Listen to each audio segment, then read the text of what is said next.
வணக்கங்க. நான் baby cabbage பொரியல் பண்ணுறது எப்படின்னு காட்ட போகிறேன். அதுக்காக எண்ணெய் சட்டி அடுப்பில் வச்சுருக்கேன். ஒரு ஸ்பூனு எண்ணெய் ஊற்றிருக்கேன். கொஞ்சம் கடுகு, 2 காஞ்ச மிளகாய், கொஞ்சோண்டு கடலைப்பருப்பு இதை போட்டு தாளிச்சுக்கோங்க. கொஞ்சம் வெங்காயம்,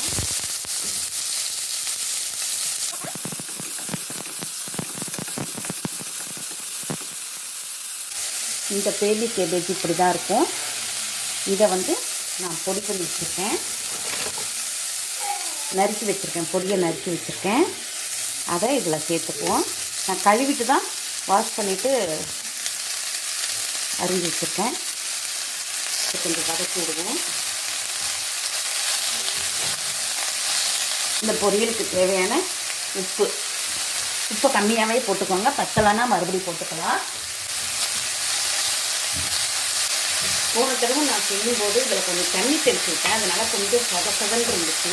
அதனால் இந்த தடவை தண்ணியெல்லாம் தெளிக்க வேண்டாம், இதுலேயே தண்ணி விடுது பாருங்கள். இது உடம்புக்கு ரொம்ப ஸ்ட்ரென்த்து, டேஸ்ட்டும் ரொம்ப நல்லாயிருக்கு.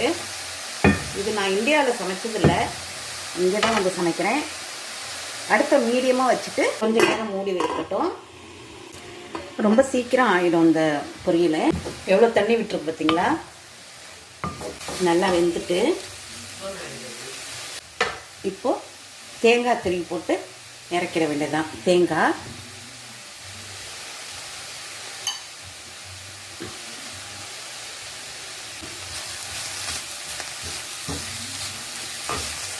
தேங்காய் போட்டு ரொம்ப நேரம் வச்சுருக்க வேண்டாம்.